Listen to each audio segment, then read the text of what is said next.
Hello, everyone, and welcome to Oculus Quest 2 Handtracking. Thank you so much for joining us tonight.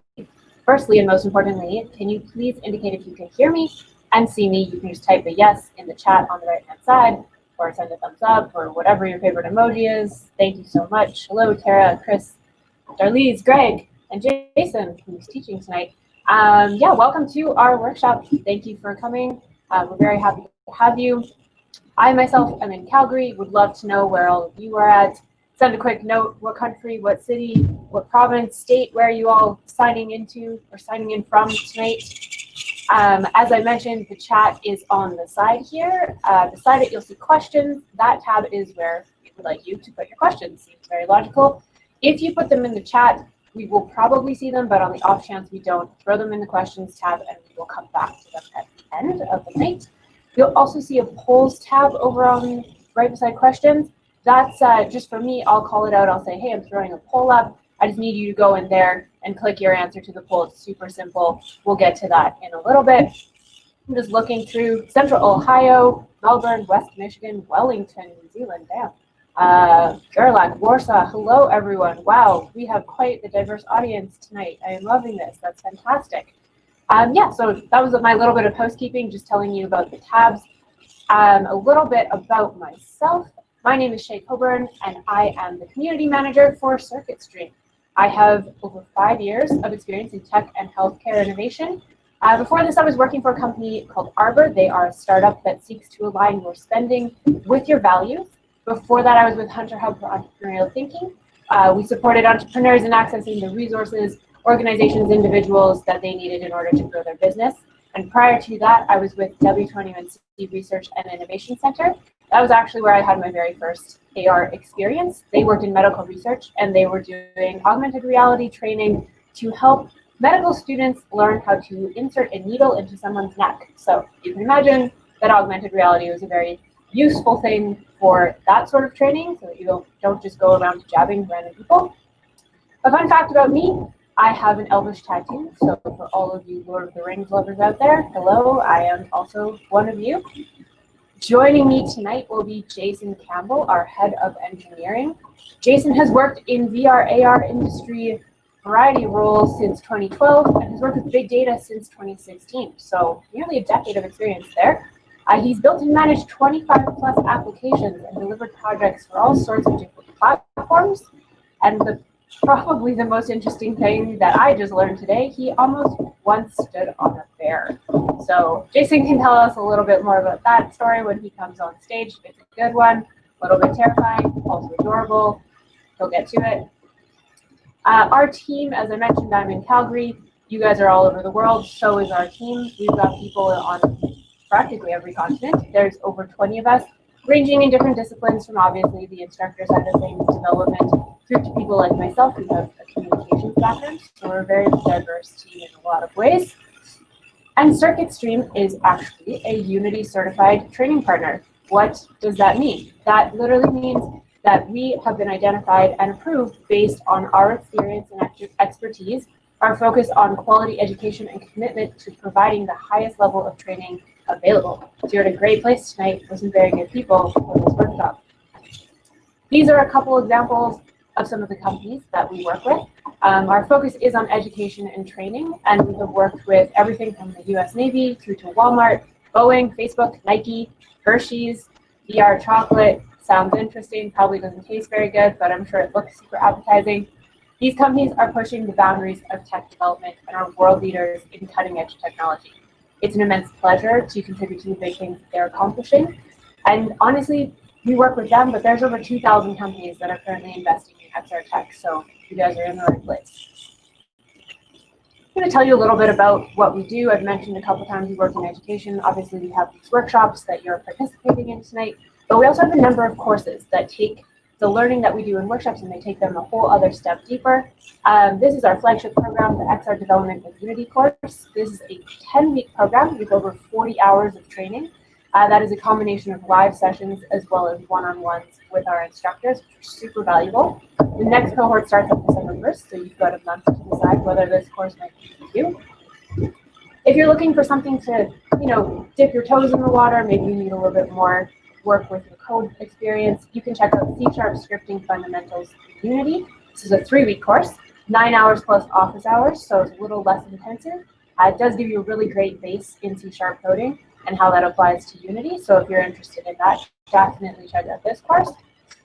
And if you're a little more advanced, if you've already got a project in the works, and I could really benefit from just like some extra help, this 8-week XR Project Accelerator course is definitely the one for you. This course has 48 hours of instruction, 24 live sessions, and 24 one-on-ones with our instructor. So this will definitely help you get your projects where you want them to be. We also offer one-on-one mentorship. Again, this is similar concept to what we do in our courses, but just the one-on-one component.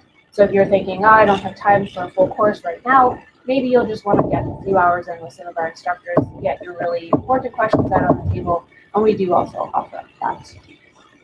Another thing that we are quite happy to offer you guys is our Slack channel. So you can join this Slack channel. There's obviously no charge. We just want you to be part of our XR community. We talk about everything from news and events through to careers, through to workshop opportunities. If you meet some people in the chat tonight that you're like, oh man, they were great, I'd love to keep the conversation going. You want to connect with me, some of the people here, you can meet up with them in the Slack. In the chat tonight, you'll notice we've got a few people from Circuit Stream. We have a few of our course leads here. Vlad, Steph, Kyle, you'll see them kind of in there chatting with you guys. Feel free to ask them any questions you have about anything I'm saying. Maybe not the technical stuff that Jason's saying, but anything about Circuit Stream they're happy to answer. So what are you going to learn tonight? Well, you are going to learn how to set up hand tracking in Unity 3D, the uses for hand tracking in your VR projects, designing for AR/VR with the Oculus Quest 2, and when to use controllers and when to use hands. I watched Jason's presentation earlier, and that was an interesting point for me. Definitely a great presentation. I'm really looking forward to it. I mentioned earlier that we're a Unity certified training partner. Unity, what is Unity? You might already know this, but for those of you who don't, I'll go over it really quick. Unity is a free 3D development engine for building games, simulations, and experiences. And it is definitely the easiest way to begin making apps for XR. For those who don't know, XR, AR, VR, mixed reality, that's what it stands for.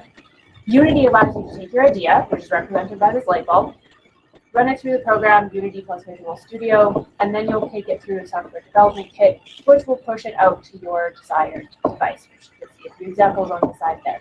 So that's how Unity fits into the overall picture of developing your own applications. But if you have further questions, definitely throw them up on the questions tab. And with that, I would love to hand you over to Jason. He's going to be presenting for about 35-40 minutes, and then I will come back and I will have a little bit more information for you. And after that, we'll go into Q&A. So I hope you enjoy it, and I'll see you in a little bit. Hi there, everybody. I'm Jason. Can you guys hear me? Give me a note. Is my audio a bit better? I have a couple options for audio, so I can switch around if there's a bit of issue there. Okay, cool, great. All right, well, I'll get started. So I'm Jason. I'm an engineer. I don't usually do webinars these days. It's been a while, so I might be a bit rusty. I'm sorry. I've got a bit more of an engineering background, so I'll try to keep it straight. But if I talk too quickly or if you have any clarity, please pop something in the chat, and I'll slow down. But that said, I'm trying to jam as much information in here as possible. So there are a lot of points where I'm gonna have to go quite quickly or glaze over some things. And so I'll cover that stuff as we go. So first thing, I'm just gonna share my screen so we can actually just get into it. And hopefully a lot of you are coming from my colleague's workshop this morning about C# and his work, Jerry. So that's a great course or a great workshop if you have a chance. And he is a great instructor. I've learned a lot from him over this past year. And so this is a start for Quest 2 hand tracking. If you came for something else, I'm sorry, you're in the wrong place. But this is cool enough that you should stick around. And another thing about this is, I don't know if you guys remember the 90s web pages where there was like GIFs and random stuff all over the place, text fonts changing all the time. Really sorry, but this is kind of like that. So like put some sunglasses on if you really doesn't appeal to you at all. All right, so without much ado, I'm gonna get started. If you have a Quest 2, maybe just pop in chat, say yes. I just wanna get an idea of how many people actually have Quest 2s. Just Just want to give you an idea. I think there's some information I fire up. Okay, cool. A lot of people with Quest 2s. Great. This works for Quest 1 as well. So as you'll see in the video on the bottom right, that's a Quest 1. But it'll still work. It'll still work for you in Quest 1 too. Everything here will work on that front. So as Shay mentioned, I'm using Unity. I'm using Unity for a very, very long time. I love it as an engine. It's fantastic to work in, and it's very versatile tool. I actually haven't built a lot of games in my life, interestingly enough, because it was originally a game engine. I built lots and lots of different XR applications, lots and lots of museum applications, all sorts of business applications, but very, very rarely I've only made a few games in Unity. So what you're going to learn today, Shay went over this, but I'm going to clarify some of it slightly. You're going to learn Oculus hand tracking in Unity, how to get that going as soon as possible. I know some of you I've seen in the chat before. I know you have a lot of experience. This part will be kind of less interesting to you, so I'm going to try and get through it quite quickly. But it's how to get it up and running immediately without any code whatsoever. If you have coding related questions or some complex questions, please ask them in the question section, and I'll get to those in the end. And the second piece, I'm going through hand tracking versus controllers. Kind of a lie. It's something like hand tracking versus controllers, and I'll explain why later. And how to design for hand tracking. And the coolest fact about hand tracking, and that's my little clickbaity thing. I'm gonna save that for the end. Well, not exactly the end, but close to the end. And then the other random stuff that people ask me in the QAs that if you stick around, you'll learn a lot more. And so this is, again, this is video on demand. I think that Shay mentioned this, but at the end, you'll get a recording of this. If I'm going too quickly, or if you have questions at the end, then those are all going to be there. Also, I'm going to go quite quickly through Unity stuff. So I suggest the first time around, you just listen to it, get a feel for how it works. It's kind of the best way you can do this. And then later you can go back through it and take it slowly at your own pace and add the pieces that you want. And then that'll help the people who are less interested in the actual just getting into Unity piece out of the way. So the first thing I'm gonna get out of the way is the boring stuff. It's the hand tracking into Unity, which is interestingly enough, also the engineering task of this. So sorry, just kidding. There's a demo video here that I'm just gonna slightly show you. And I suggest you go watch it because a lot of people have watched this. Holonautics made a fantastic physics version of hand tracking. And if you go watch their videos, and they actually are gonna release a game eventually on this, this is it. It's a beautiful little piece on what hand tracking can be. And if you get a chance, give it a shot. It's a wonderful experience. It uses physics as opposed to just ghostly interaction.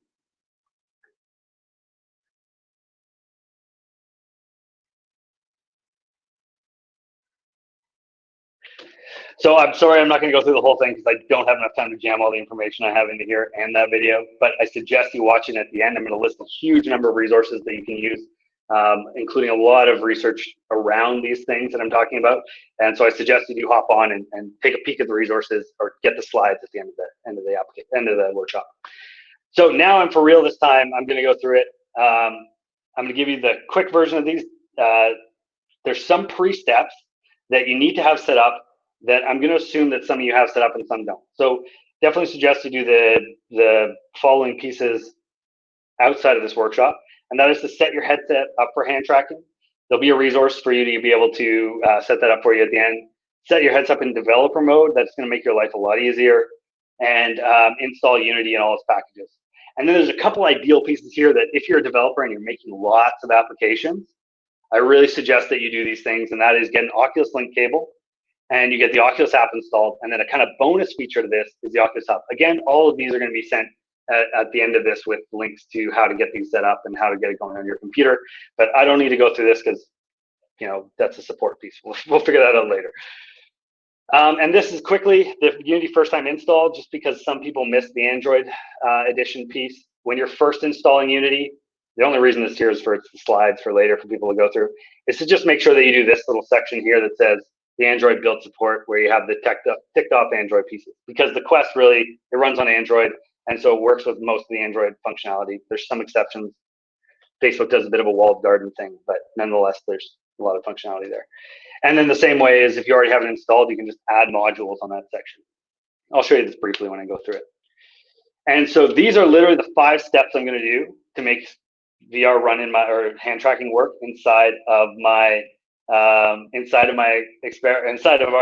my Unity scene, and then you can see me actually do it. So the first is to make sure I have Unity installed. Then I'm going to import the Oculus integration pack, which I'm going to skip because it's slow. And then I'm going to bring these hand prefabs and the camera into the scene. And then I'm going to run my Oculus Link and run the scene. And presto, you'll have and see hand tracking. And you will be able to do this too. It's pretty straightforward. I'll skip through these. These are just literally here for later for when they're in the slides. All right, so I'll take you into Unity and we'll blow through this really quickly. You see my installs here. I've just opened up Unity Hub. Those that aren't familiar with Unity, Unity Hub manages the application that you're, or Unity versioning, which came later because in the original days, you had to actually install every single version of Unity, which is a nightmare. But now you get to keep track of it. So I have a couple versions here, but I'm actually, when you check to make sure you see this little Android symbol, that means that you have the ability to build to Android. And that works because request, again, is Android. And then I have this little add modules thing piece right here. So that'll let me add Android if you don't have that in your actual project. So now I'm going to go to make a project. I'll create a new one just so you can see what that looks like. Ignore the thousands of projects that I already have existing here. Workshop, tracking, it doesn't matter. It's not going to last very long on my computer. So I'm going to pop it in and my project name in here, select the location, which it looks like I pre-planned like a genius. And then the version, which is the 3D version here. You can actually get to any one of these in the other direction, but I'm going to go 3D here. So let's start. I'm going to create this project. Unity is going to boot up pretty quickly because my computer's not too bad. But how many of you guys, I think that this is preemptively asked, but I'm actually kind of curious, how many of you guys have experience with Unity and what your kind of level of experience from 0 to 10 is? Just pop it in chat so I can kind of get a feel. Great question about universal render pipeline. You can ask that in questions and I'll pop it in a quick QA at the end. And actually, I'm recognizing some names here from students and way past when I used to teach, which was like 2 years ago. So nice to see you guys again. Okay, cool. Quite a bit of varying experience. So it sounds like the QA section is going to be pretty cool. So anyway, Unity is going to kick up here. Actually sounds mid-range to top level. Great. So this is great. We're going to get quite a few level of people here. Those with 0, this is probably way too fast to follow along with. So again, listen and then slowly work your way through it later. All right, so this is Unity. If you're not familiar with it, this is kind of the layout of it. This is what's in the scene. This is my visual of the scene for the game object, and then I can kind of change what's in my scene here. So the only things I needed to get hand tracking working is in the asset store. I just need to go get the Oculus integration kit. So my internet's not too bad, but clickety click clack. I always hated the asset store inside Unity. I always use the outside, but anyway, it works slowly. So I'm just going to search for the Oculus integration kit. Here it is.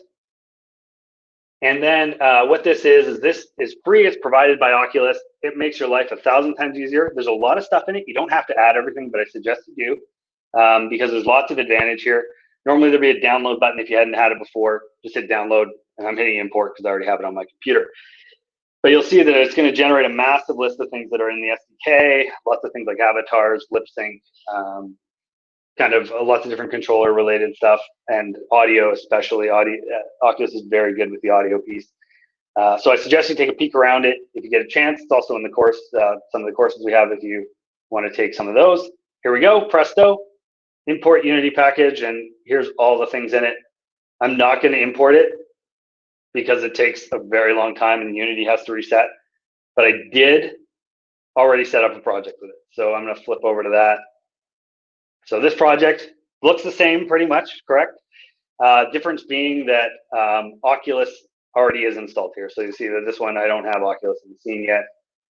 Here I do. Oculus popped up. It's got all the things I need. So other than that, pretty much the same project. There's one little catch, and I'll explain that later. This little catch you might run into using the Quest. I'm sure they're going to fix it in a period of time, and I'll explain it at the end, but it's in the physics issue. So there's 2 things I need to add to my scene here to make this run. One is the OVR camera rig. You don't actually have to add this, but it's necessary for kind of what I'm doing right now. But there's other secret ways around it, but you can get to those later. So I'm going to type this whole thing out here, OVR camera. I'm searching through my project. These are the list of things in my project. I know some of you said you had 0 experience. Sorry, I'm not going to go directly into exactly what everything is, just because that's very time consuming. But anyway, I'm searching through the assets of my project. Not in the package manager data. This is actually in the package that I imported from the Oculus assets. So, or sorry, from the Unity asset store. So I'm just searching through my project. That's got that thing that I imported, and I'm going to drag in the OVR camera rig. And now we have the OVR camera rig. Essentially what this is just going to do is let me do VR. And now if it's your first time bringing in the OVR camera rig, it'll actually change a bunch of settings inside your Unity. But because I set this project up in advance, it already changed those settings. Yes, you can also get it in the package manager. There's lots of ways around it. It's just, we're just doing 29 turn long-term support currently. Okay, cool. So now the only other thing we need to add from this package in order to get hands running is OVR. So I'm changing what I'm searching for. I'm searching for OVR hands. And you'll see here that the hands popped up. And now what I need to do is add those to the object that's tracking the hands. So I'm going to open up my OVR camera rig prefab in here in the scene, open up the tracking space, and go through the hierarchy to find the left and right hand controller. And then on these hand controllers, I'm going to add 1 prefab each. So just dragging in OVR hand prefab, bang, boom. And now you see I have 2 in the scene under the left hand anchor and the right hand anchor. That's reversed, but left hand anchor and right hand anchor. And now one setting I need to change, because it's right now set, you'll see on the right hand to all left. And although I am 2 left hands, in this case, it looked pretty weird if I had kind of 2 left hands in the scene. So you'll see I select this OVR hand prefab. I'm going to change this to a right hand on my OVR hand script, my OVR skeleton script, and then my OVR mesh script here.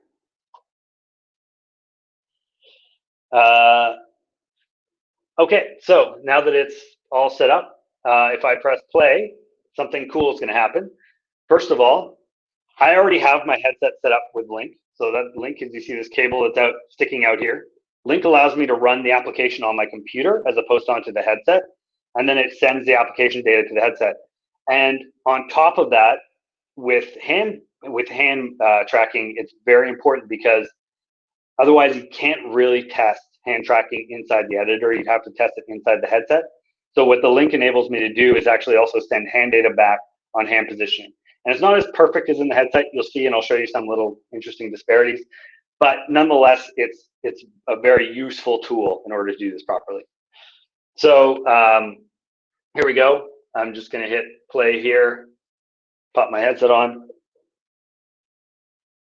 And you'll see already it's tracking in VR my headset. I'm moving around. And if I bring my hands out here, presto.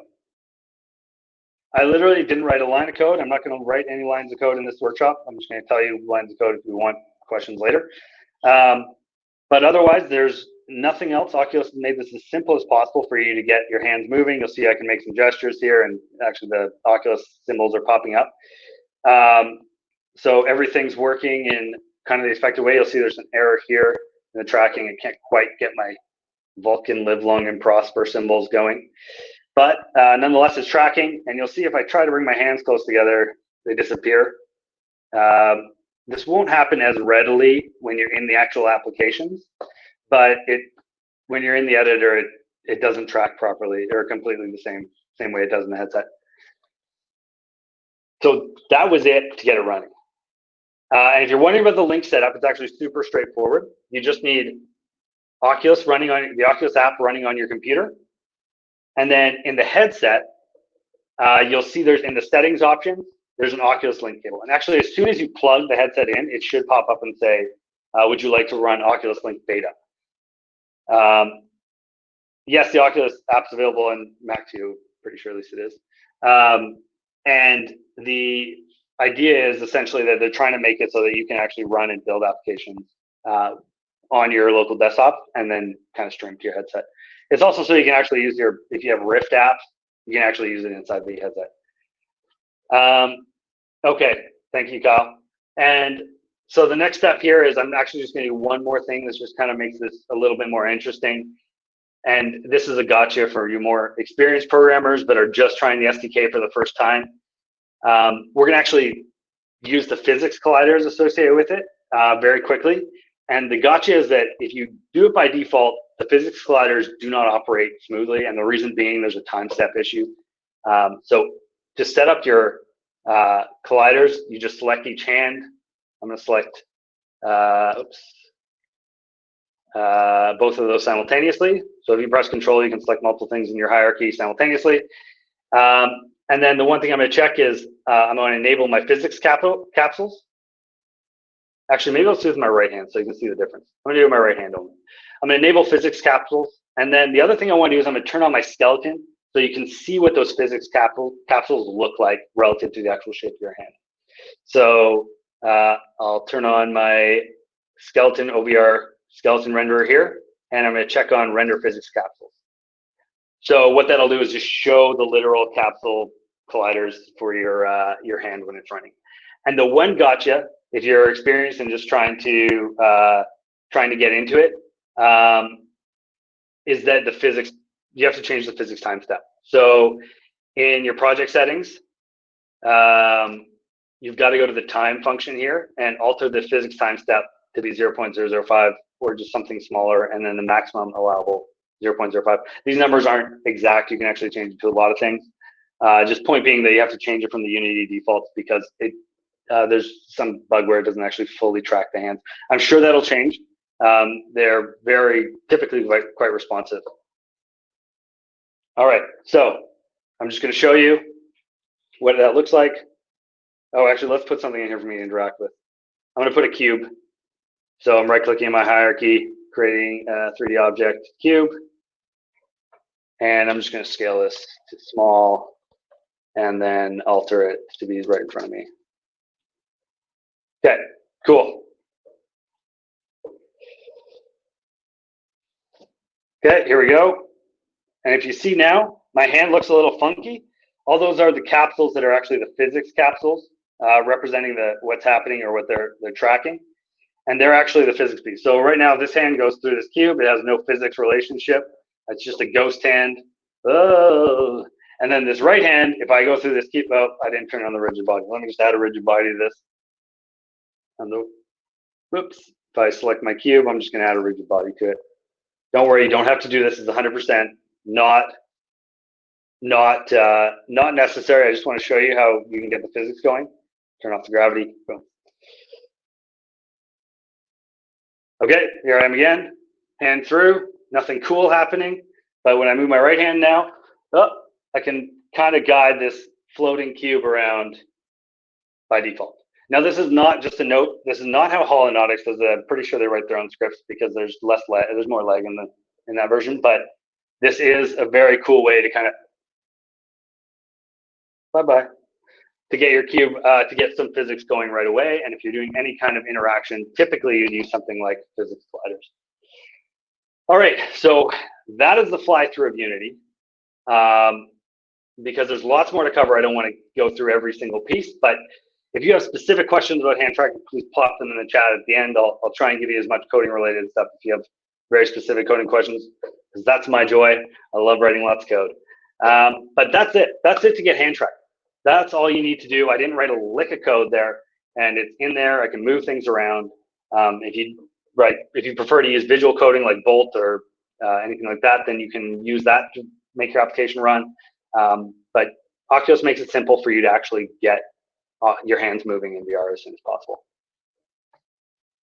Oh, that was a reminder for me to set it to maximize. I did that already, thinking ahead. So what is this magic I'm showing you? I'm sure some of you have some idea about how hand tracking works, but I'm gonna give you the quick breeze through it. And there's lots of information in here that if you want more detail on, this is kind of the aggregate version of all there is on hand tracking, but there are more details at the end when in the resource list. You'll see Oculus has fantastic resources on the deep dives if you want to know how hand tracking works, or if you want to know specifics about why design is this way or what design is what way. And I'll list a bunch of other stuff and some other people who are doing great things in hand tracking that are very interesting, like the Holonautic guys. So these are typically what people will see when they say hand tracking these days. They're referring to either something like Leap Motion, which came out a while ago, but kind of the early days of it, just a bit different. They also have a new piece called Ultra Haptics or something, which I haven't tried yet, but looks fantastic. And then you'll see through these are some other options. The HoloLens 2. My colleague Eric worked on on the HoloLens 2, and he got some fantastic workshops on any development for HoloLens 2. If you get a chance, pop into those. And then our hero, the Quest 2, is there. And then the final, one of my favorites, is actually the Osir Connect. I mean, I love the old Xbox Connects. I used to use those in lots of applications in museums. And so all 4 of these typically work in a similar manner, some form of camera, be it LiDAR, depth, sensors, or, well, that same thing basically, and then, or some RGB. And then it'll typically use machine learning or some form of math, which technically are the same thing, to be able to isolate where your hands are in space. And so it's some object reacting from externally to determine where your hands are. So this adds some complexity, and I'll get to that in a bit later. But actually, hand tracking is a much larger world than just the hand tracking that we're describing right now. Hand tracking includes all sorts of things. The original hand tracking things were mice and really keyboards or buttons.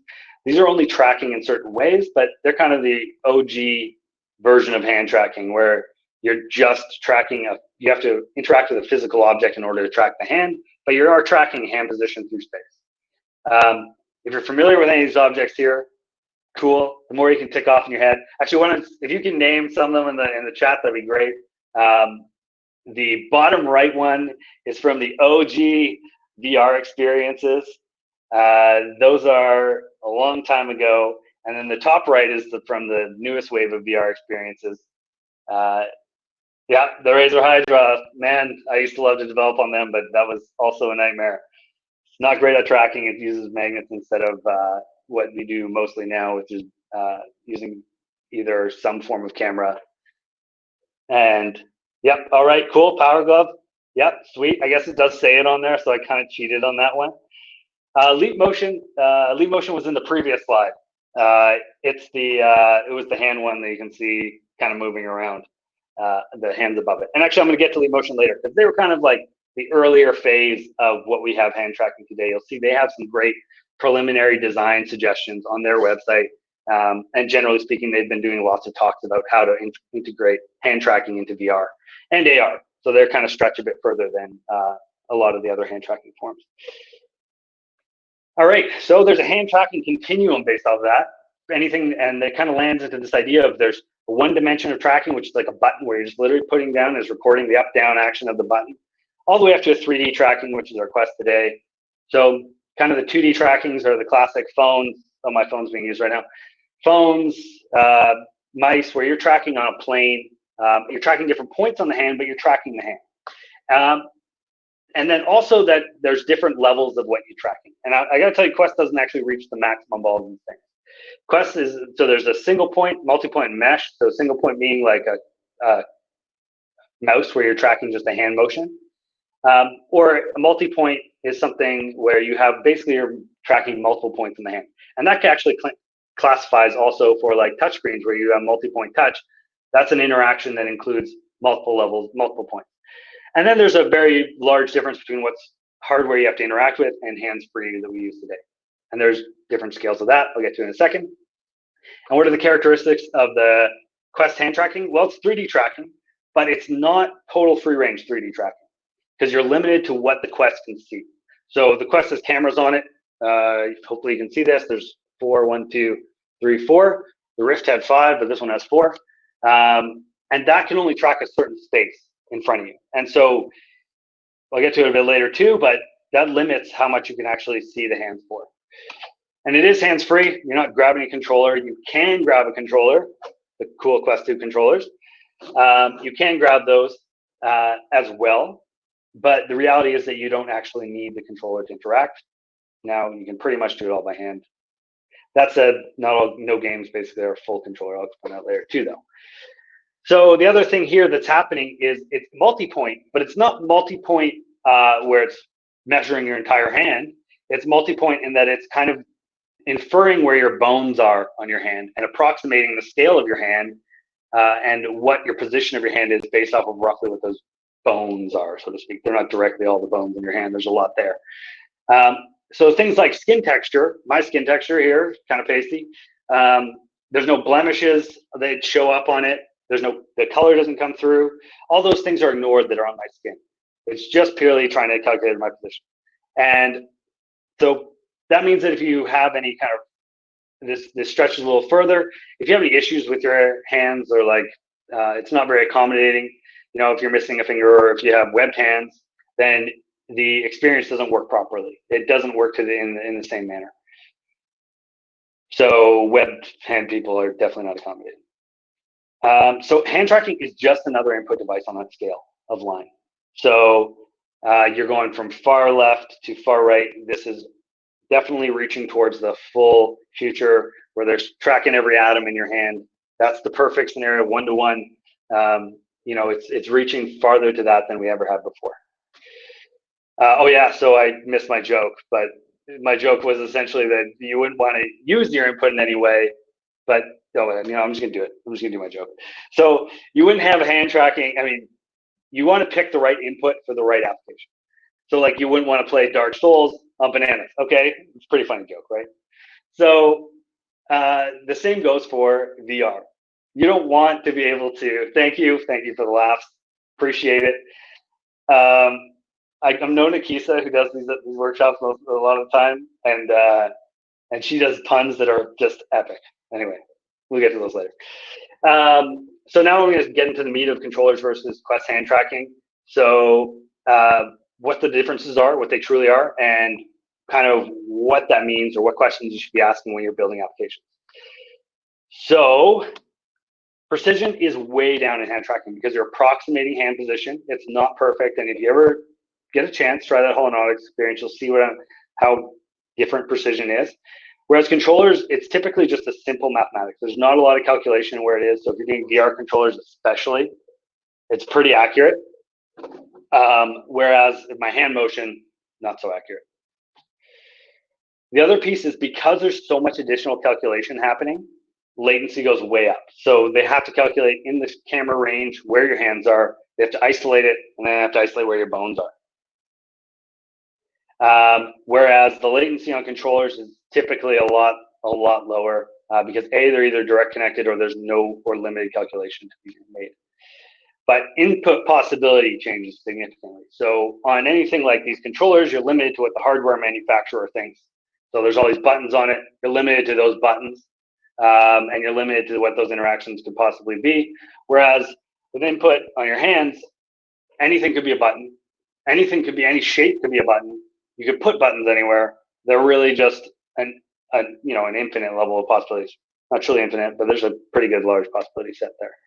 And the other piece of this is presence. So there's a lot of talk about presence, and there's actually a study around presence in VR, which says the opposite of what I'm saying here, but I'll explain that in a second.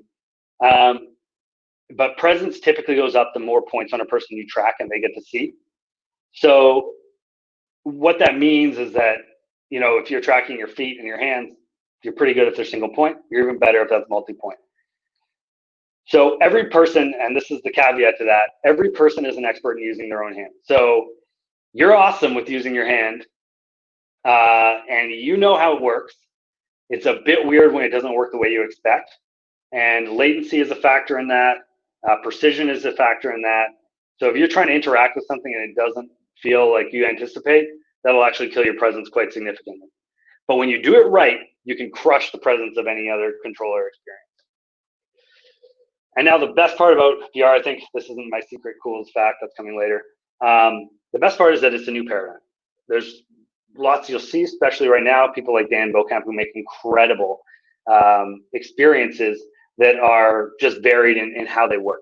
And if you want to give it a shot, I definitely suggest you look at his Twitter feed. There's some pretty incredible experimentation into how to make VR hands work.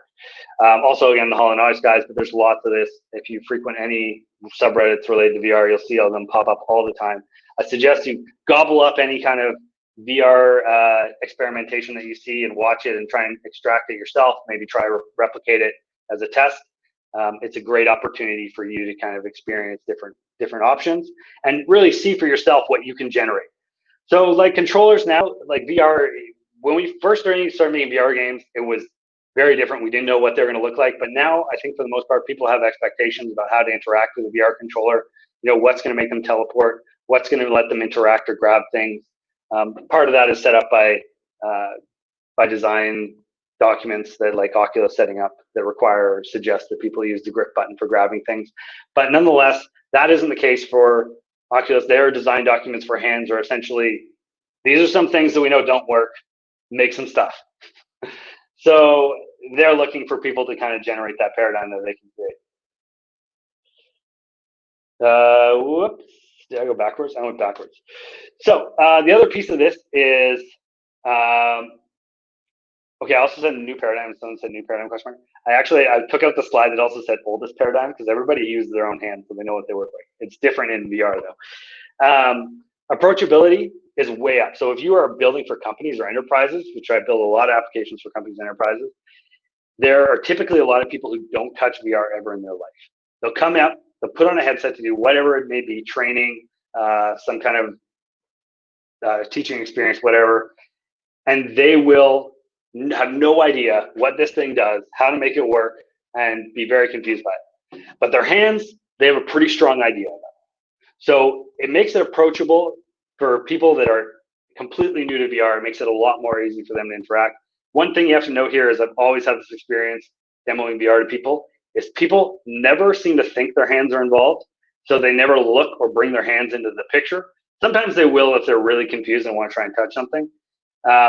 But typically speaking, people don't look at their hands. So you might have to prompt them to look down or bring their hands up into the scene. And that's, you'll demo, this is less COVID's kind of ruined this, but demoing used to be a big thing in VR, so we'd spread that, evangelize it, but definitely worth looking at, or a very valuable thing when you start spreading it or scaling or whatever your applications are. Other option is no more batteries, no more wires. These babies have all that, but nerves and carbs are the only things that these things need. You can make it all work as long as you can feed your hands. There's no more dragging around batteries, running around with hardware. And it's way cooler to do hand tracking than it is to do controllers. Okay, so what input do I use? That's what you're probably saying. Well, I don't know. That's kind of dependent on your application, but I'll give you some questions that'll help you isolate what it is you're looking for. Now that you kind of have an idea, and maybe you had this idea before, maybe you have an idea now of what each side of that aisle looks like, what controllers do and can do. Precision and latency pretty much being the major factors here, but there are some other factors as well.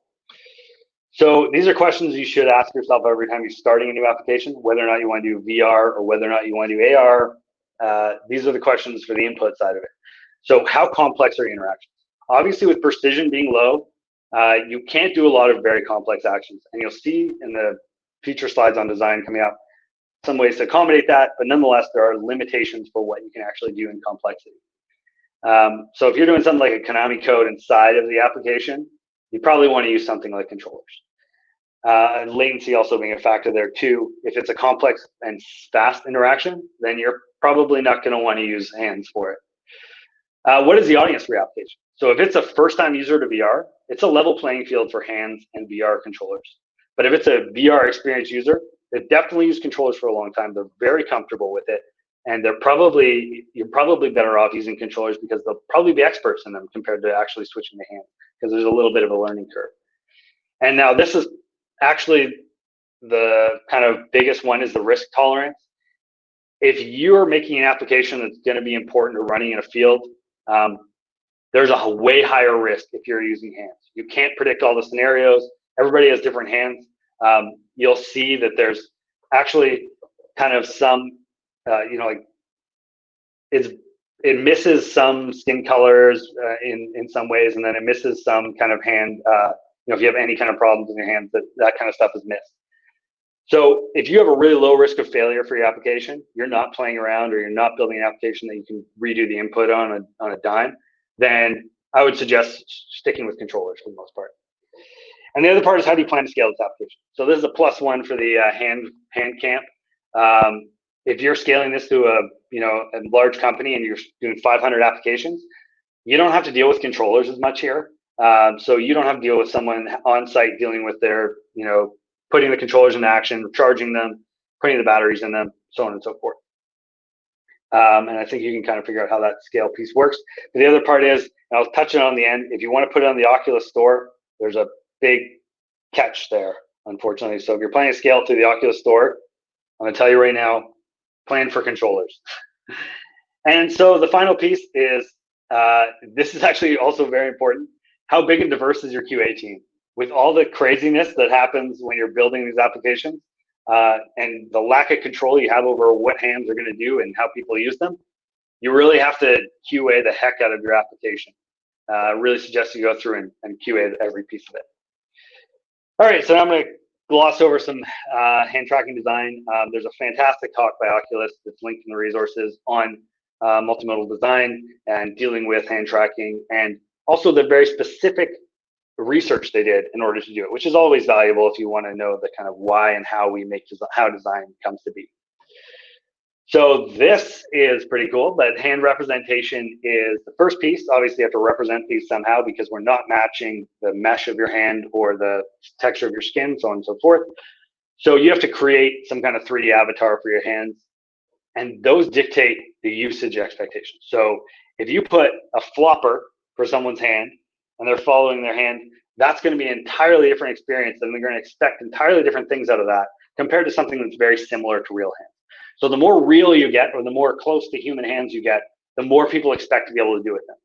So you can kind of cheat your experience here for people if you know that they're going to try and do, the most obscure or most intense and precise tasks by changing the hands slightly and accommodating the fact that they, if you design the hands differently enough, they won't expect exact realism out of them. And now the other side of this is that the more realistic you get, there's an uncanny valley in hands as much as there is in robotics and VR and application experience. So for those of you that aren't familiar with the uncanny valley, the more realistic something gets, there's eventually a point where the closer it gets to human, it becomes eerie and not looking at all like humans. There's just a negative emotional reaction. And this study on the right isn't actually related to VR. It's on prosthetics, but it's a great little study if you get a chance. It still applies in the same way. It's just that the less real it looks, the more real it looks, you're going to hit a point where it's too real and not quite passing into the realm of acceptable. So that's kind of it for the hand representation part, but that is, spoiler alert, the coolest fact. So if you just stuck around for the coolest fact, you can leave, but I'm telling you there's more cool facts coming in the design part of it. So here's another on the left. I think I had mentioned Daniel Beaucamp, and I think that someone put it in the chat. Thank you for that. On the left, this is his little experiment into multiplayer VR or multiplayer hand tracking VR. And some things that you get by default, gestures are fantastic. Like communication goes up an extreme amount because your hands are, as you can see, this entire time I've been gesturing with my hands. And so being able to actually use that inside of an application makes it quite an incredible experience. On top of that, you come with default things like people can do sign language. They can actually use meaningful gestures to each other to convey some kind of message, not just the natural movement of our hands. And on the right here, you'll see that this is my colleague Guzman. He does gesture-related stuff, and this is a fantastic little piece. It suggests if you watch out for his workshop or courses that he has. But anyway, there's lots of opportunity to introduce gestures as a form of interaction. Yep, you can create a sign. Sorry, I'm kind of seeing the chat, but don't worry, I'll get to all your questions later, especially if you put in the question section. You can create a sign language app. There's lots of ways to do gesture recognition. And I think there's actually one out there. There's actually some really cool sign language stuff, and I'll cover that maybe later in the QA section. So anyway, on the right, that's kind of, you'll see the simple version of a gesture recognition. Now, there are some gotchas to gesture recognition. Accidental gestures. People are communicating. So they, like me right now, and Jaron Lanier in the picture, holding our fingers up. If you put a gesture in that someone's going to communicate with, you're going to run into problems that they're definitely going to ping that gesture or cause a problem. So you have to watch out for that. And that also includes complex gestures. So I can do that live long and prosper symbol, but I know that like a third of my friends cannot separate their fingers properly to do the live long and prosper gesture. This creates some cool things where you can actually like alienate sections of your user group, but nonetheless, if you want to accommodate the majority of people, you should probably test all of your gestures. And then another step into this is if you're going international, there's some meaningful gestures in some cultures. And so, like in the bottom right, that's a pretty rude gesture in North America. Those same gestures apply, in a lot of other countries, and you're going to run into the occasional gesture, which you might not expect, but it will impact other people.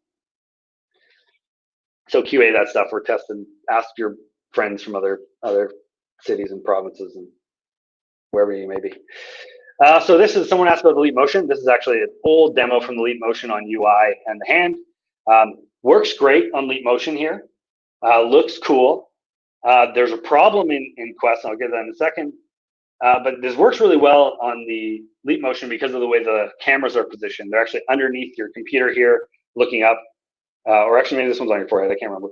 But nonetheless, they have dual cameras, and they're set up so that you can actually track quite well the hands. And the problem being that on the Quest, because these are just these cameras do not pick up the image in the same way.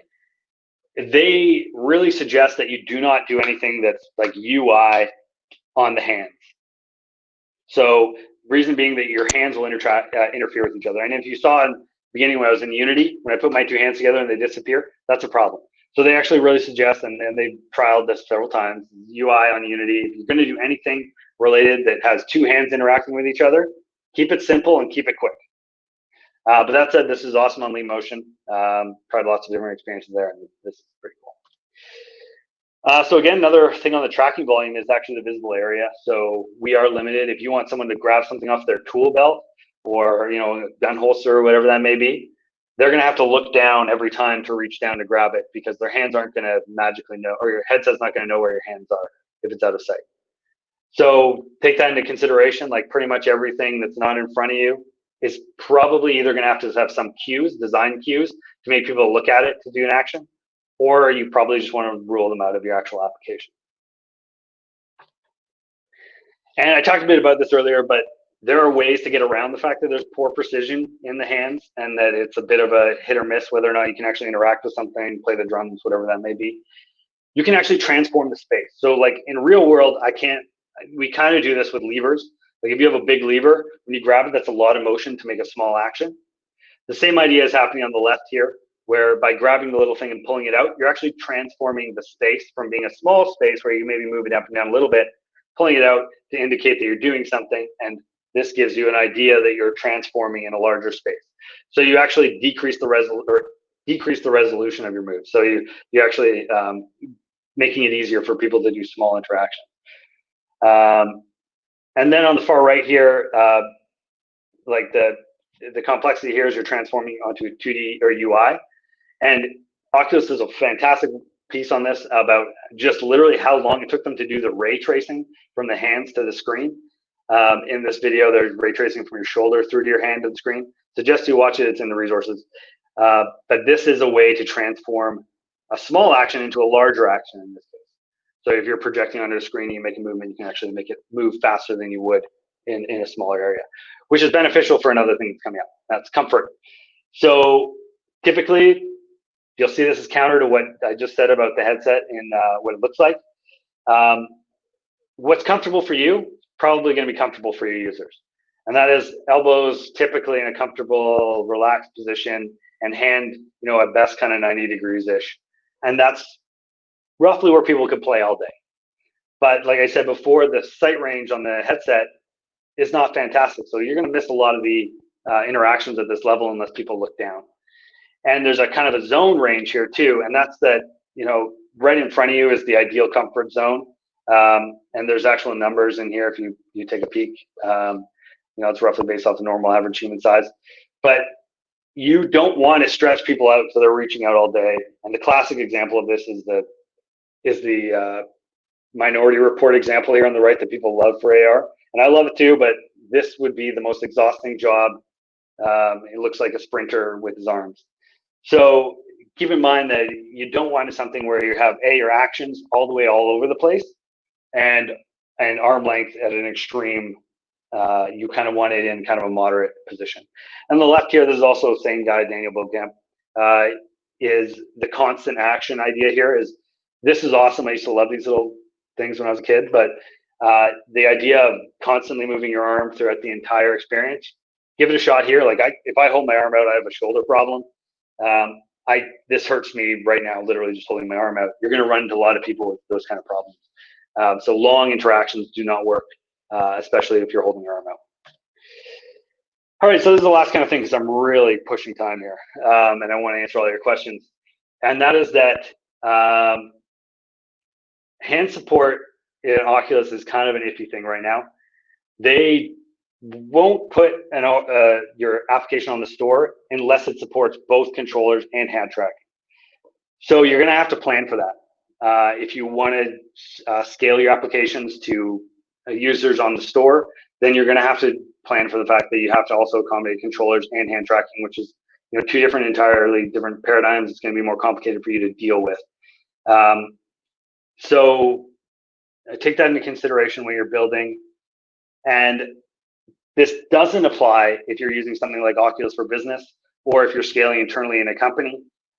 As long as you're doing that, you can just use hands all day. But this is just for the case of if you're applying through the Oculus store. All right, so the final thing is experiment. Again, Daniel Bokamp's done a fantastic job. This is a cool locomotion thing. The idea of walking around with your little fingers. We all did this as kids, walking around. Maybe you still do it today. There's lots of different ways you can move around, and you'll see, I suggest you get in touch with as many people who are doing hand tracking as possible, kind of get their ideas, get their thoughts. I think there's been lots of people popping ideas into the chat, and see how they handle things and what the experiments and ideas they come up with. So here's a huge list of resources, bang, bang, bang. I'm going to skip all that. It's going to be in the piece that we give you at the end. So, whoops, I did that wrong. So please take a look if you get a chance at the slides that come back out of this. You'll get those as PDF, and then there's also, I think, a list of resources on top of it. So now I'm going to pass it over to Shay briefly before we go into the QA section. I'm going to start preparing myself for the QA, and I'll just let Shay take it from here. Hey everybody. Okay, so first thing, how does the audio sound right now? Is it terrible? I don't want to hurt you guys' ears. Good. Better than the first time. Thank you. That's encouraging. Okay, well, I will keep my eye sideways on the chat. If it does get out of hand, just start screaming in the chat. I will try and take care of it. So yeah, thank you so much, Jason. That's the second time that I have seen this presentation, and it was just as good as the first time, and I learned a lot. Stephen, you're saying you can't hear me. Is everybody else able to hear me? It seems like you are. Stephen, I'm not sure, that might be something on your end, but if other people are having issues, it sounds muffled. Let's see if I pull this closer. Bear with me, everyone.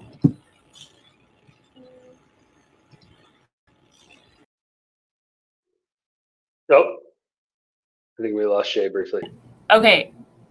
How is this? Is that better? Way better. Way better? Okay. We'll leave it on this setting. I'm not 100% sure what I did, but we're going to leave it there and hope for the best. Fuck yeah. Okay. Sorry. Excuse my French. Anyways, back to what I was saying. Thank you so much, Jason. We'll be back to you for questions in a quick second. I'm just going to run through a couple of things first with everybody who's here. Quick poll, everybody. Based on what you just saw from Jason, please let us know what you think of this workshop. We're always looking to get feedback, whether it was amazing, whether there's something we can do better. All of it is helpful, so please just hit us up with a number there. Throw your questions in the questions channel while I'm talking. We'll come back to those shortly, and Jason will hopefully be able to answer as many as possible. A quick overview. We went through Oculus Quest 2 hand tracking really quick. You will get all those resources, but if you have interest in pursuing more development type learning like this, these are just a few examples up on the screen right now of some of the people who've gone through our courses. So we've got everybody from people who have their own own apps that they're trying to build and they need some help. They want to learn more skills. We've got people who are working for companies. They're working on a company project and they're coming to kind of, get a little bit more touched up on their skills as well. We also do some training for companies as a whole. So maybe there's 5-10 people at a company. They all need to learn the same skills. We can do that as well. So whatever your needs, we definitely have something that will work for you. I'll run you through these really quick. We touched on them earlier. C# scripting fundamentals in Unity. If you're starting right from scratch and you're like, hey, I just need to brush up on my coding, maybe learn it from the beginning, this is the course for you. Our next cohort starts on Monday. So there's a few spots left. If you're interested, definitely check this one out. I'll show you the website. We'll throw it in the chat as well, so you can go check out all of these courses. If you're like, I'm ready, I need to go in, learn all the things there is to learn, this is the course for you, XR development with Unity. Next cohort is in a little less than a month, which is crazy that December is that close. This is 10 weeks, 40 hours of learning. You've got live in-class sessions as well as one-on-ones with our instructors. It's a great course. We've got a lot of alumni that came through that. You can meet some of them in the Slack as well if you do join the Slack channel. XR development, I just went over that. 4 hours of class a week over 10 weeks. You will go over C# fundamentals in this course as well, just a little more quickly than you would in the C# course itself. This is our accelerated course. It's a little more advanced. It's for people who are, well into their project. They want to finish it up. They need some advice. Maybe they want to give it that added flair. This is the class for you. 8 weeks, you get 24 hours of in-class sessions as well as 24 hours of one-on-one time. So there's a lot of one-on-one time with our instructors. They can kind of mentor you through the whole process. It's a really wonderful opportunity. And we do offer payment plans. I mentioned earlier that Kyle, Steph, and Vlad are in the chat. If you have any questions about any of these courses or the payment plans 3, 6, 12, or the whole thing up front, they definitely can answer your questions, no problem. This is where you can find all the information, circuitstream.com/learning. Everything is listed there. Stay tuned. We've got some big things coming there as well. So keep your eyes out. And then touching on this one more time, I know a couple people asked for this earlier, our CircuitStream community Slack channel. This is where you can bring any questions that come up later, or maybe don't get answered tonight, or you wake up in the middle of the night and you think of something. Come there with your questions, come there for news, come there for events, workshop updates. We share all sorts of cool stuff there. And like I said, our alumni are also in that chat. So it's great to meet some people who've also gone through our courses. And with that, Jason, I will pass it off to you and we'll get to the questions. Looks like there's quite a few. Cool. Yeah, there's lots here. I'm looking through them. There's some great questions in here. I'll try to get through them all in a relatively straightforward manner. Maybe I'll start from the beginning. The first one is, why did I not use the universal render pipeline? I absolutely do. For all Quest builds, if I'm using 2019, I'll use the universal render pipeline, or 2020. That's definitely Unity's recommendation for it. It's mostly because it'll run more efficiently, and that's typically what I use. If you're using 2018, you just use the lightweight render pipeline. Works fabulously. I have noticed, weirdly, I'll mention this, a few bugs in the universal pipeline right now, but it seems to be mostly fixed in the latest update. Well, actually 2 updates ago, but the 2019.4.11, it seems to have been fixed for most parts. So yeah, I would definitely recommend for any Quest builds, universal render pipeline. It's your way to go for an efficient application. I lost my words there, sorry. Okay, I'm gonna flip up here, find another one. Oh, people are answering questions. Oh no, I have to find one. They all disappeared. Okay, so, there we go.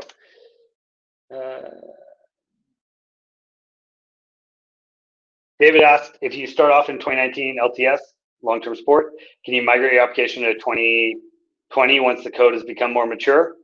Yep, absolutely. Unity does a really good job of forward compatibility. So 2020 or backward compatibility. It's just that it's gonna, if you go the opposite direction, that won't be true. But typically, if you're 2019 upgrading to 2020, that works quite well. But if you're trying to go 2019 to 2018, you're probably gonna hit some snags and it might not work. But yeah, just plan on kind of. Typically, I stick to long-term support till the development phase finishes, just because with a lot of clients, you don't want scenarios where you run into a problem mid-project. So I think I have to start live answer. Okay, there we go. Anyway, so yeah, typically you're totally good to start off with 2019 and ship to 2020. There are some major differences between things like 2019, 2018, 2019 that made some transfer complexity, but nonetheless, haven't had any projects problems switching between the two. Okay, I think I can just click on these. I can. Okay, cool. A Leap Motion question. I love it. It's been a while since I've used Leap Motion, but they are a lovely little piece of tech. Can we attach a Leap Motion hand tracking hardware in front of an Oculus Quest and then integrate its SDK with the Oculus SDK and use Leap Motion for better hand tracking experience? I'm just interested to see if Leap Motion is compatible with Oculus Quest. I'm actually not sure if Leap Motion is compatible with Oculus Quest. I'm pretty sure it's compatible with Android, so it should be. But I can't quote you on that because I haven't used it with it just purely because there's already hand tracking in the Quest, and you wouldn't be able to integrate them together to make a better hand tracking experience because they would be running fully. They'd be basically running parallel as opposed to serial together.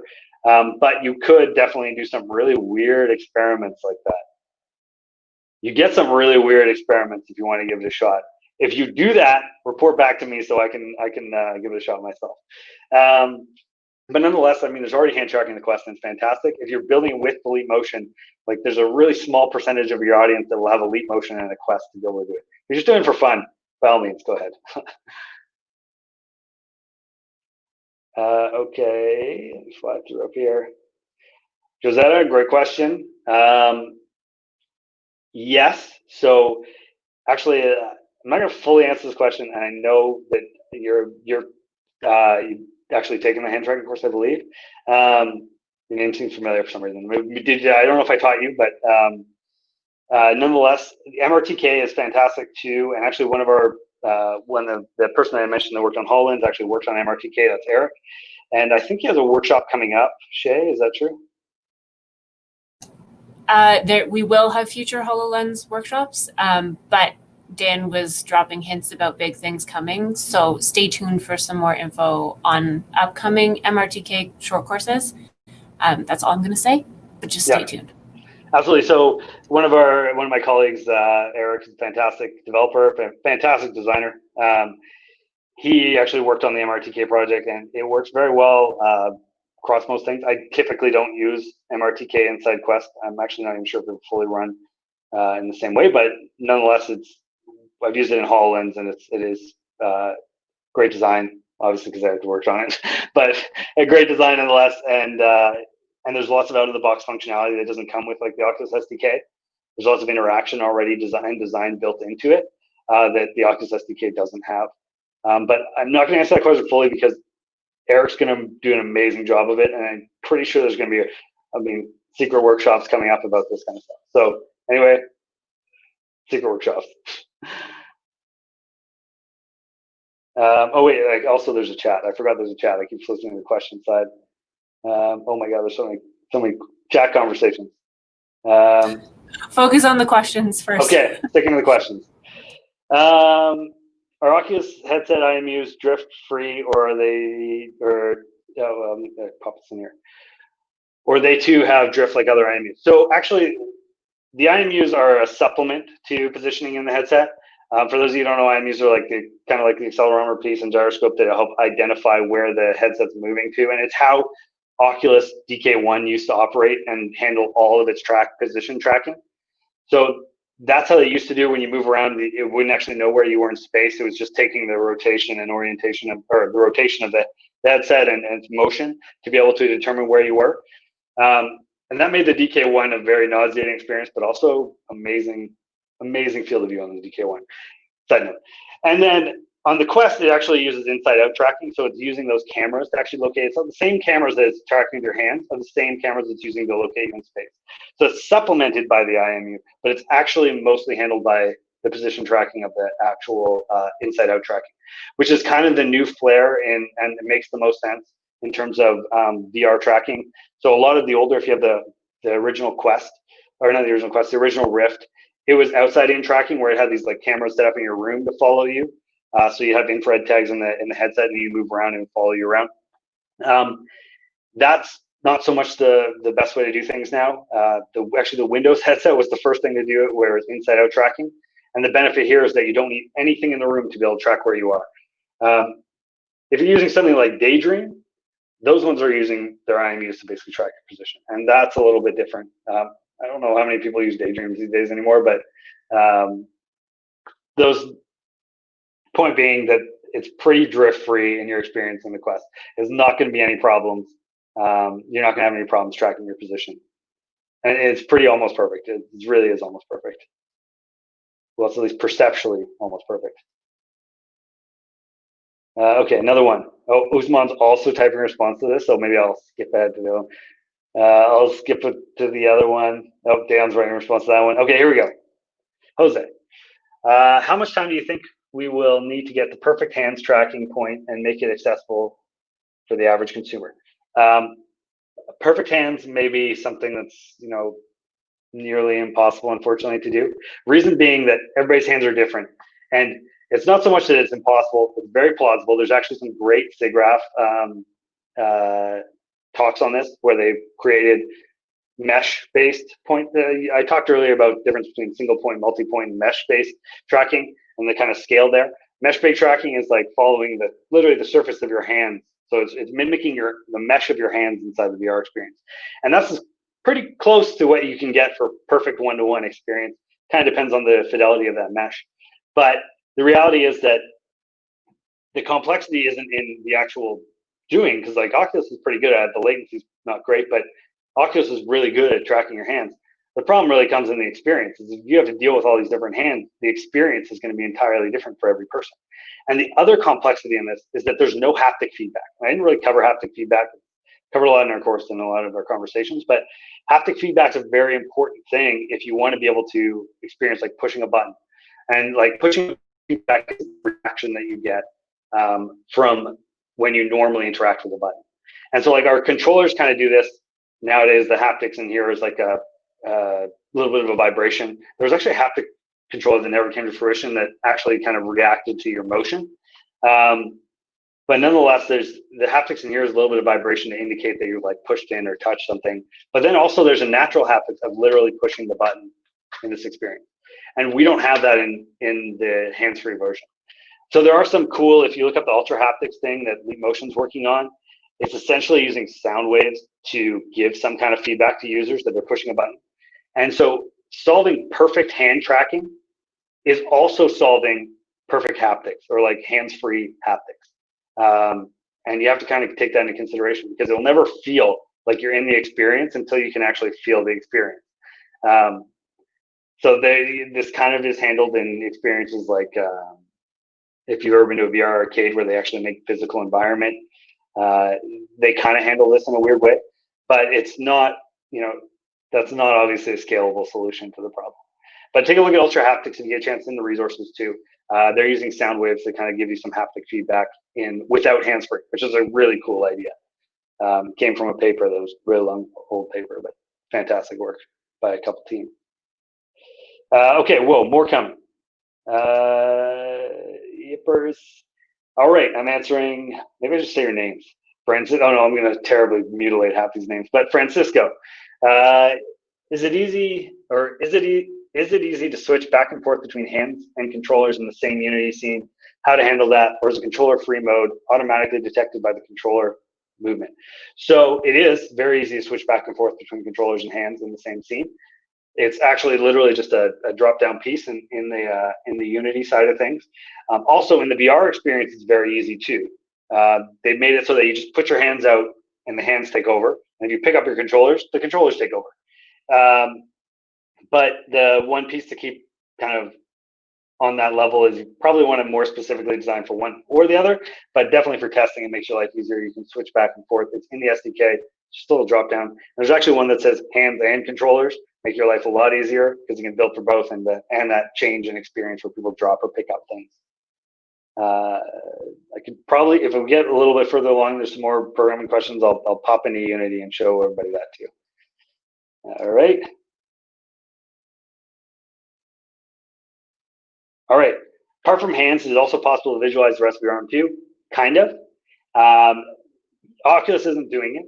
but you can cheat it with something called inverse kinematics. And I vaguely saw somebody mention that in the post. I don't know what there was reference to, but inverse kinematics is a calculation of where kind of a joint would be based off of 2 points. So we have 2 point of my wrist, whatever that may be, and then my shoulder. So you can approximate where the shoulder is relative to the head. And then you can approximate where the elbow joint would be relative to the hand. And if you watch the holonautics thing, if you get a chance, they actually do introduce physics arms into it. Same idea, it's just inverse kinematics, and it's kind of like roughly estimating where the arm would be and how that joint works. And they do a really cool job of it. They actually make it so you can interact with it. It's all physics-based. And so you can kind of do it. There's a couple assets on the asset store. Final IK is a great one for this kind of stuff for inverse kinematics. I've used that for years on different projects. Great. It's very, very useful if you want to introduce inverse kinematics. Also, if you're animating mesh rigs or anything, that's great on that front too.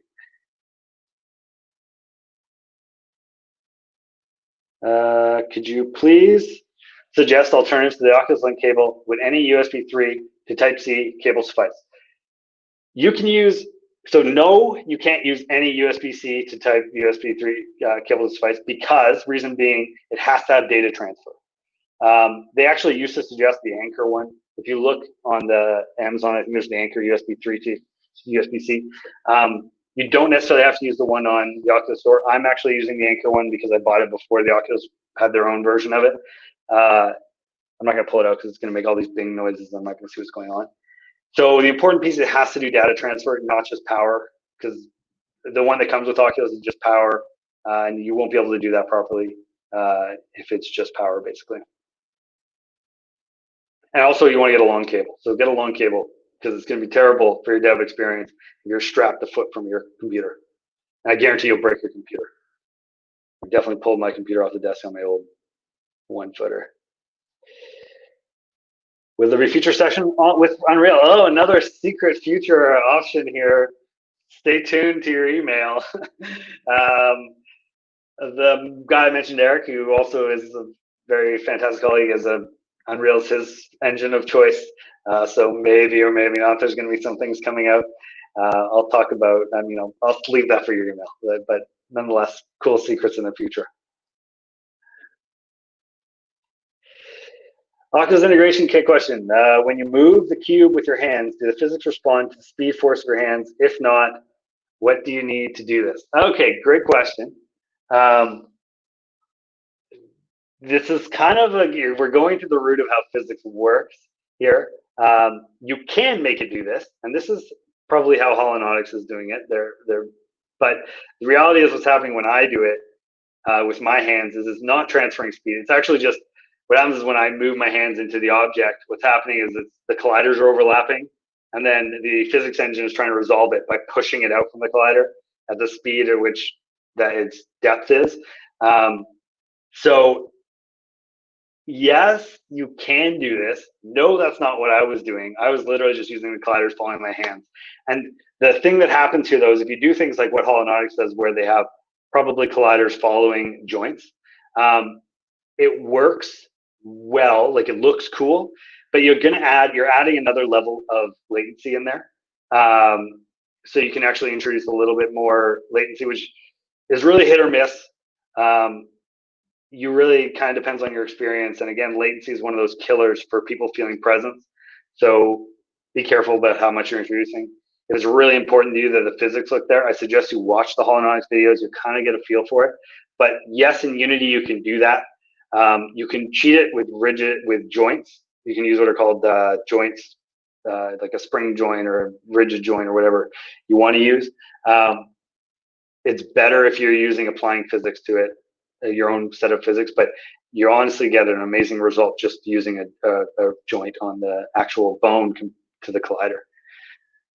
You're also going to have to do a lot of your own math to accommodate size and scale and stuff for different hands, because you're not using the out-of-box Oculus functionality there.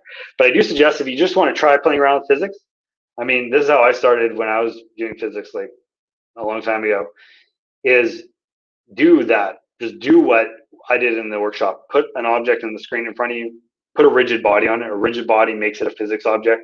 Has to have a collider too, because that determines the shape of the object in the physics engine.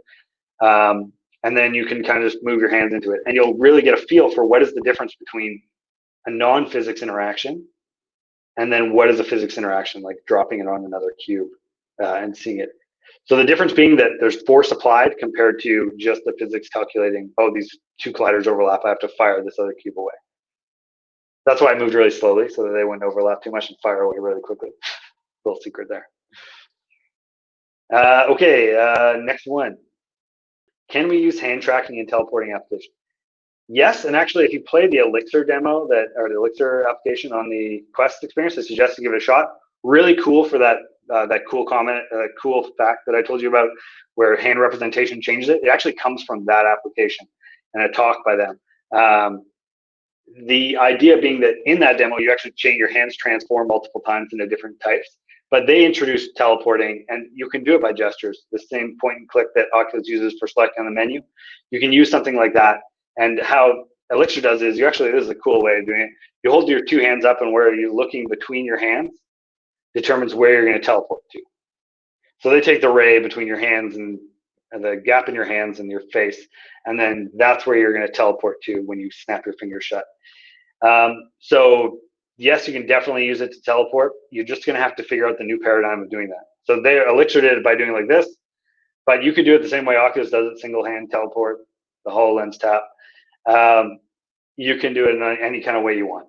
Honestly, this is the beauty of it. Make a new way and make it better. I just want to say we probably have time for about 2 more questions, depending on the length of the questions. But I do encourage everybody else to either send us your questions or join the Slack and throw them in there, and we will do our best to get all of you your answers that you're looking for. Okay, wait, quickly before, please, it's been a long time since I've done a webinar, so please, if you have any comments about, and don't forget to pop in the polls how we did, but if you have any comments about how I should change things or could change things, please pop in the chat.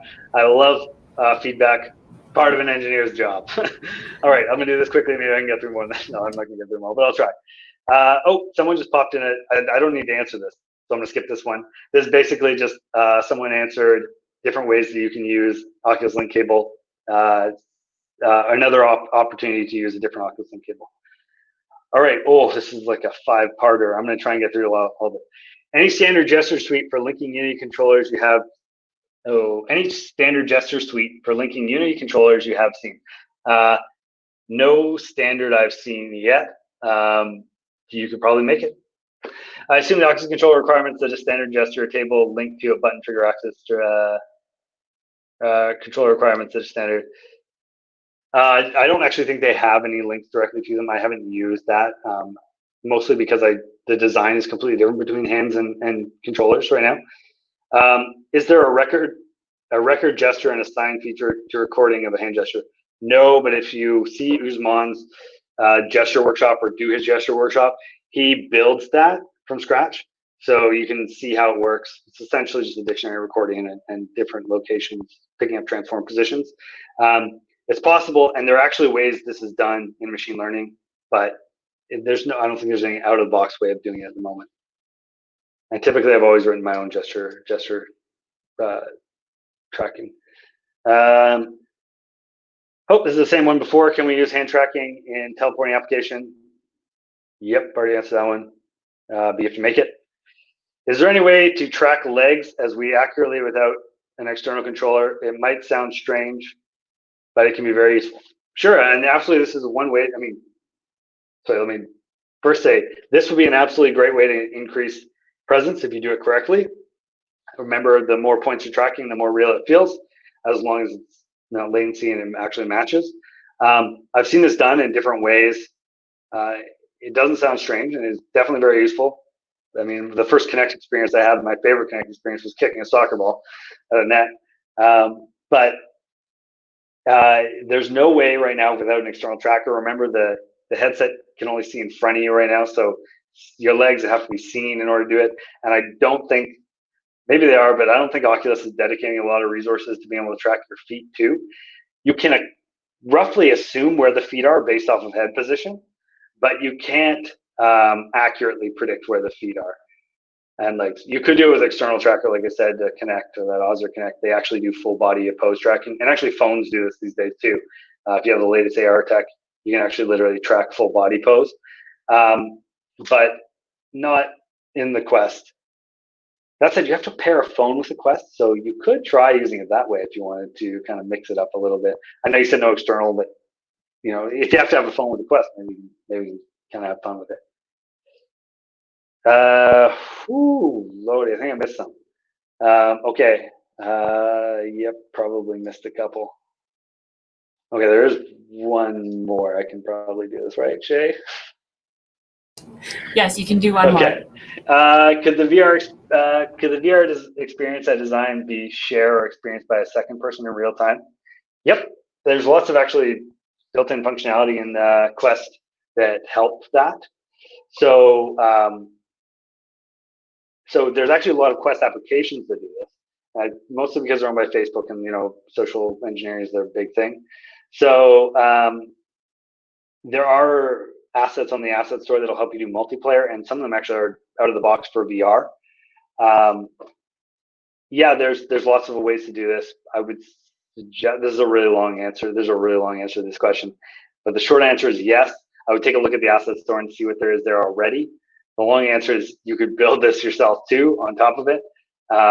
And there are a couple different applications that already kind of do this, so you can experience and experiment with it. Words escape me, but there's a very cool boardroom experience too. All right, I'm out of water in my body, so I think that I'm probably ready to call the questions. I think there's also an end of questions there too. Yeah. Wait, hold on.